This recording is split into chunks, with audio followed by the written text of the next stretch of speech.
Hey, Michelle here again, and I realized that I never really showed a close-up of the process of wrapping the glass in copper tape.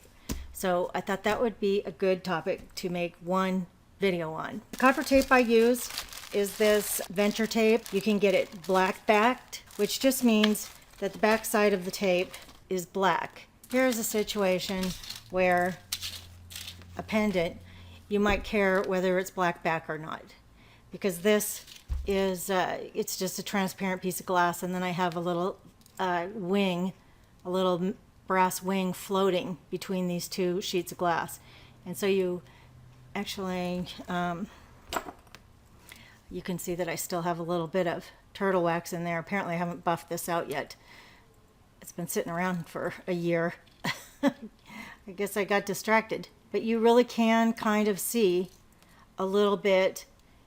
It's like looking through a window. You can kind of see the back of the copper from this end. And so it's just up to you whether you want it black backed or not.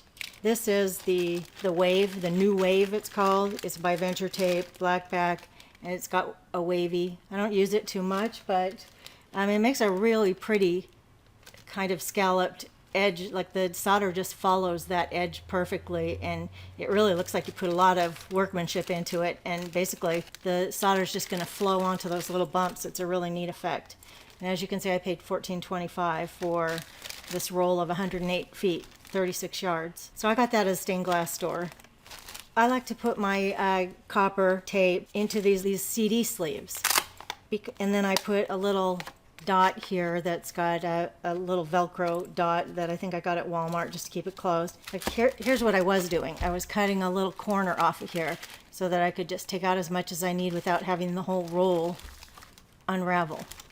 But now I like even better to mark exactly what this is, and then I cut this little corner off here when I want to pull a little piece off, especially because it doesn't take much to do a little pendant. I just pull out as much as I need and then cut it off. Sometimes I cut a bunch of pieces ahead of time. Same thing here. Here's 1/4 inch. So let's look at this here for a second.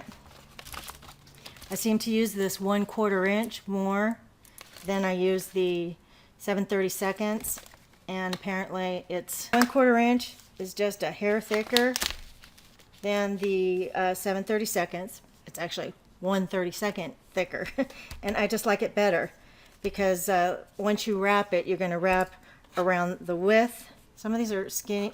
Some of the glass is thicker than other glass, and especially with these 1 inch by 1 inch squares that are pre-cut, they're pretty thick. So you get a pretty thick sandwich there. And when you're doubling this, let's use these since I've got them out. So you're doubling this. You're going to go the thickness of 2 pieces of glass, and that just leaves you 1/8 of an inch, just a tiny little bit, maybe 1/8 of an inch. Well, less than 1/8 of an inch because it's 1/4. Less than 1/8 of an inch on each side to wrap around. And I do want to have, something there to solder. These are some frosted. I thought it would show up better, but I just got these 24 pieces for 99 cents at Tuesday morning. I'm not sure what I'm going to do with them yet, but I thought they'd be good for this example because they'll show up better than a piece of clear glass with my fingerprints all over it. So this is how I get and keep my copper tape. This scalloped stuff was $14.95. The 7/32 was $8.50, $8.95 for the 1/4 inch. And I got that at Trina's Stained Glass up in Sun City, California. So let's decide what we're going to do here. I wish I had gotten some images ready. Maybe I'll stop and do that right now, pick out some images and put it in the glass for you. Let's do that.